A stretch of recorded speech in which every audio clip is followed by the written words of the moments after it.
here with an absolute legend. Oh, yes, you. This is the one and only Charlie George. Look at it. There's his picture.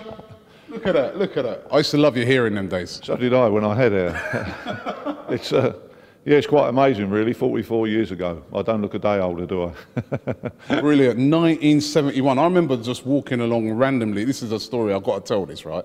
I remember walking along randomly one day and a car pulled over. And it was Frank McClintock. And he was asking me for directions. I was like, that's Frank McClintock. You know? But that's an awesome, and of course there's that legendary moment where you scored that goal in the final.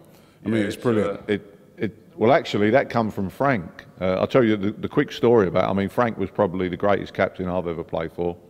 We actually played Manchester City in I think it was the 6th round or the quarter-final. It had been called off on the Saturday, rearranged for the Wednesday. We arrive up there, it was still pouring down the rain, and Main Road was one of my favourite grounds, funny enough.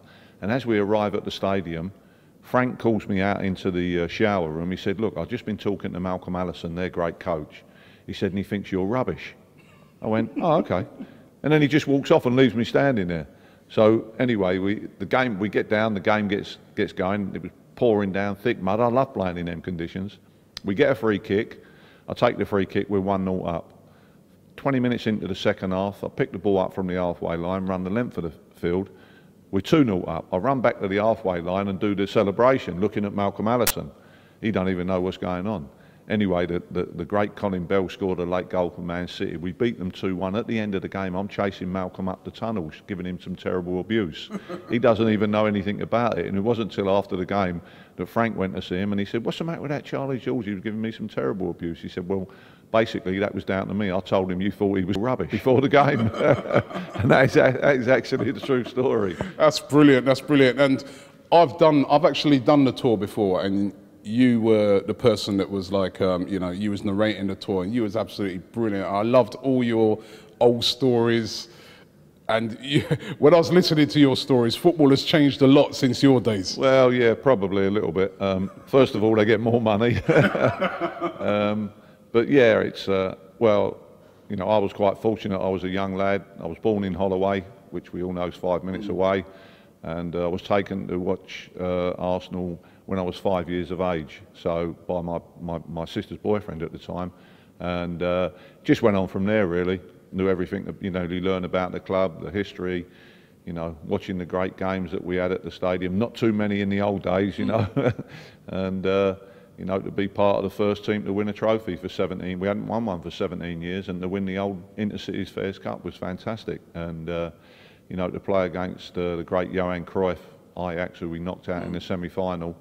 And then I had the pleasure of playing against him 72-73. They knocked us out of the European Cup. And I actually swapped shirts with him, and he came up to me and said, Charlie, you're such a great player. I said, that's okay. Might have been the other way round, but who cares? But yeah, no, it was fantastic, absolutely. And it's still great now to work for the club. I love every minute of it. Brilliant. I mean, you know, as I was going to just ask you that, I mean, you know, you do this tour, and as I said, I did it with you, and you were absolutely brilliant. I mean, you know, you do these on a regular basis, day-to-day basis. I mean, how good is it showing, you know, all these fans that arrive and just really want to take in everything at the stadium? Yeah, I mean, this is a different stadium. You sort of, you have to learn a few things about it before, you know, you're actually talking about it. But for me personally, I love meeting the fans, because I was a supporter once, stood on the terraces many, many years, and I'm lucky enough to be part of this football club still, you know. It was about 20 odd years ago. Ken Fryer and David Dean asked me to come back and work at the club, and it was great for me. I love the club, you know. I love Arsenal Football Club, and to be part of it again is fantastic. I've actually had, I think I've filled the stadium. I've had 60,000 people in it on my tours since we've been here, so it's not too bad. It's Robbie here from Arsenal Fan TV. Now, I'm about to go on the Arsenal Stadium tour. I've heard a lot about this. I heard it's brilliant, and I'm going to check it out, see how good it is.